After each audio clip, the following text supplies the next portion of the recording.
132 नाला सुपारा विधानसभा का चुनाव डिक्लेयर हो चुका है। हमारी जो अपेक्षा थी और जिस तरह से जिनको टिकट मिलना था भरत राजपूत जी को,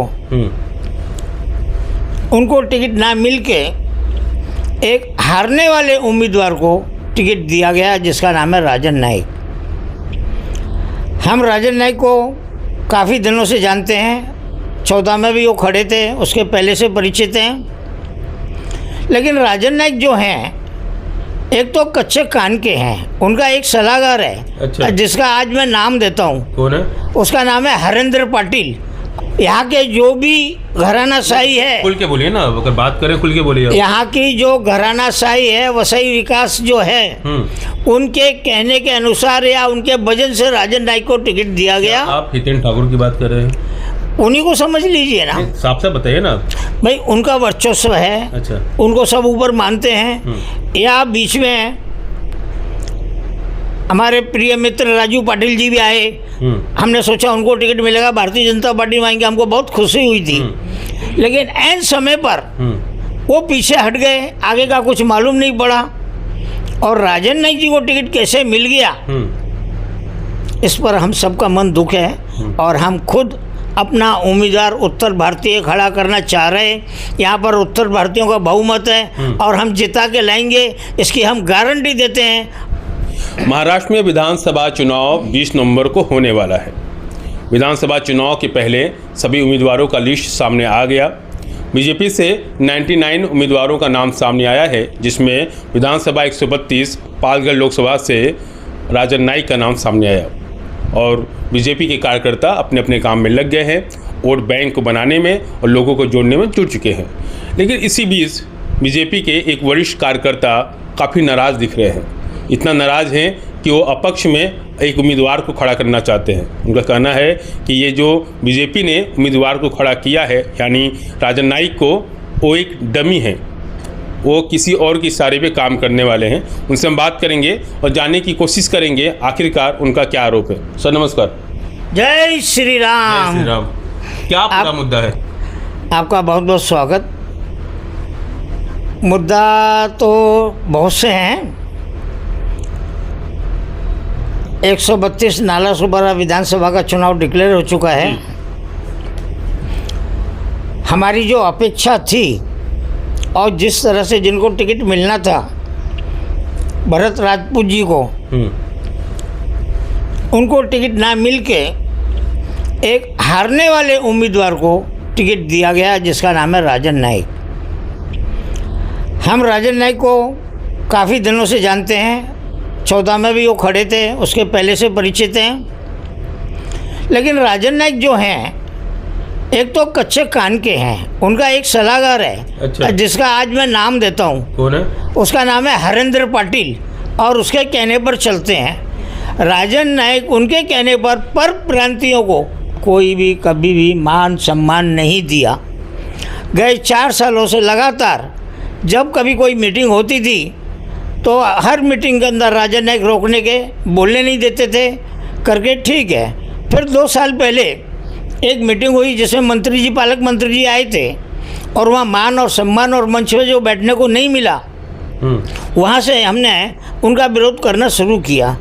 राजन नाइक 4 या 5 जो लोग हैं उन्हीं के कोई नाम होते हैं, उसमें कोई परप्रांतीय का नाम नहीं होता। आज हमको गुजराती आती है, मराठी आती है, मारवाड़ी आती है, पंजाबी आती है, ब्रजवासी आती है, भोजपुरी आती है, हर भाषा आती है। राजन नाइक को एक हिंदी भी अच्छी बोलनी नहीं आती। जब हमने कहा और हमने एक उनका लेटर भेजे कि भरत राजपूत जी चाहिए, आज उनको यहाँ की सभी भाषाओं का अनुभव है, राजनीति का अनुभव है। और जो पहले हार चुके हैं फिर उन्हीं को टिकट देना, यानी इसके अंदर मुझे कहीं ना कहीं गोलमाल है। या किसी के कहने पर।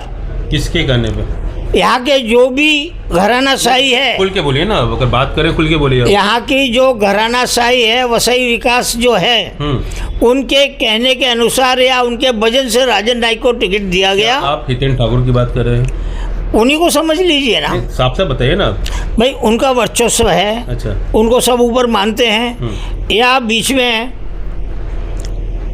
हमारे प्रिय मित्र राजू पाटिल जी भी आए, हमने सोचा उनको टिकट मिलेगा, भारतीय जनता पार्टी में आएंगे, हमको बहुत खुशी हुई थी। लेकिन ऐन समय पर वो पीछे हट गए, आगे का कुछ मालूम नहीं पड़ा, और राजन नाईक जी को टिकट कैसे मिल गया इस पर हम सबका मन दुख है, और हम खुद अपना उम्मीदवार उत्तर भारतीय खड़ा करना चाह रहे हैं। यहाँ पर उत्तर भारतीयों का बहुमत है और हम जिता के लाएंगे, इसकी हम गारंटी देते हैं, और उनका नाम है संजय पांडे जी। अच्छा। और उनको हम 132 में खड़ा कर रहे हैं, हमने तय कर लिया है। अगर राजन नाईक जी को जरा भी मन में विचार होता तो 24 घंटे के अंदर हमको फ़ोन करना था, आके मिलना था। मैं एक आरएसएस का होने के नाते, एक भारतीय जनता पार्टी का संस्थापक होने के नाते, आज मेरे मन में जो दुख हो रहा है कि मैं विद्रोह कर रहा हूँ, ये मेरे नियम और मेरे संस्कार के खिलाफ होते हुए, क्यों कि मेरे भी यहाँ पर प्रांतीय लोग हैं, उनको मान सम्मान नहीं मिला, इसलिए आज सभी मर्यादाओं को तोड़कर मैंने तय किया है कि अपक्ष उम्मीदवार खड़ा करके उनको जिता के लाऊंगा, चाहे कुछ भी हो जाए। ये मेरी जिद है। भारत माता की जय। जय श्री राम। आप ओसी विरार के बहुत पुराने नेता हैं, इतने पुराने आप नेता हैं कि जब शुरुआत हुआ था आप तब से हैं, और उसके बाद उसकी मैं ख़त्म कर लेता हूँ। उसके बाद आज जब टिकट दिया गया राजन नाईक को विधानसभा के लिए, अब उसका विरोध कर रहे हैं, तो क्या बीजेपी के खिलाफ जा रहे हैं या फिर बीजेपी के साथ हैं? ये बहुत अच्छा सवाल पूछा है। यहाँ 62 से मैं काम करता आया, यहाँ पहली बार भारतीय जनसंघ के उम्मीदवार खड़े थे। यशवंत पौड़ी जी करके नालासोपारा रहते थे विधानसभा के लिए। उस समय लोकसभा में मुकुंदराव आगस्कर ही खड़े थे, जब से मैं काम कर रहा हूँ। फिर 71 का चुनाव आया, विधानसभा में गजानन गवानकर जी खड़े थे। लोकसभा में यहाँ से हिंदुस्तान के सबसे बड़े वकील राम जेठमलानी जी खड़े थे 71 में। 75 में इमरजेंसी लगी, 77 में फिर चुनाव हुआ, तो एक जनता पार्टी का निर्माण हुआ, और उस जनता पार्टी में हमने मेहनत की, भाग दौड़ करी, बोड़ाल गोरे जीत के आई। फिर विधानसभा में पंडितनाथ चौधरी जीत के आए।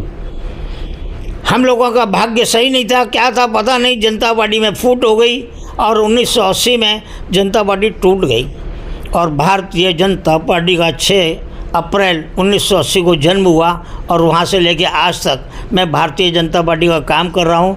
भारतीय जनता पार्टी के टिकट पर नगर सेवक रह चुका हूँ।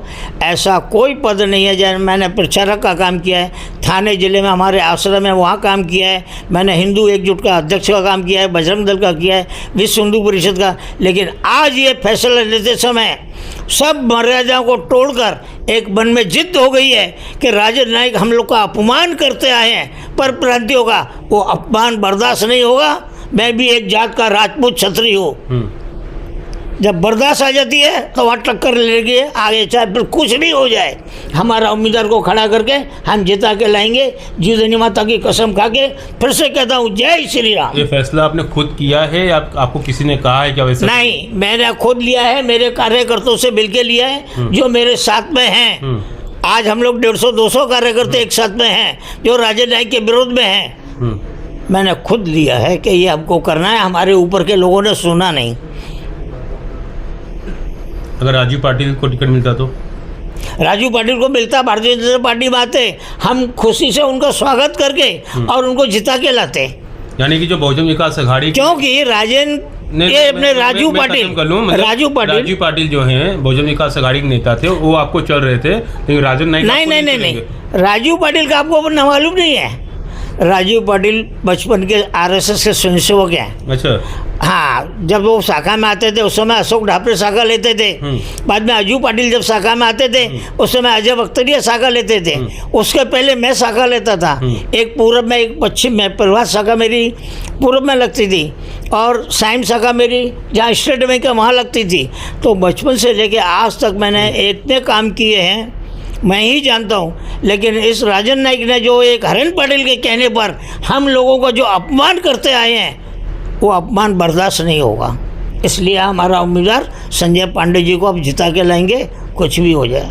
मतलब आपको बहुजन विकास अघाड़ी के राजू पाटिल चलेंगे, उनको टिकट मिलता है तो चलते हैं, लेकिन आपको राजन नाईक नहीं चलेंगे, क्या वजह है? देखिए, बहुजन विकास का नहीं, बहुजन विकास नहीं, राजू पटेल जी भारतीय जनता पार्टी में आके खड़े हो रहे थे। हाँ। उनका हमारा स्वागत था। कौन रोका उनको?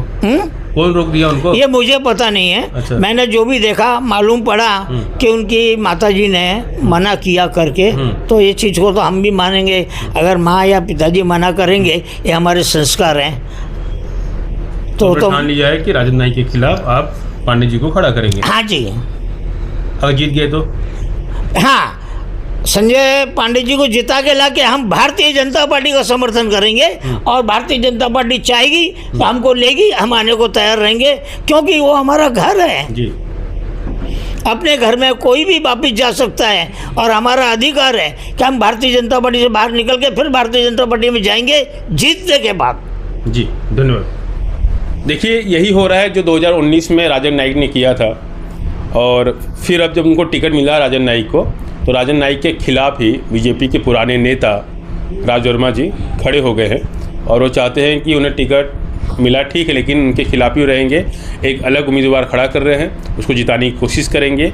आखिरकार इस खींचातानी में किसका फ़ायदा होगा, ये देखने वाली बात होगी। जो भी होगा 20 नवंबर के बाद फैसला सामने आ जाएगा।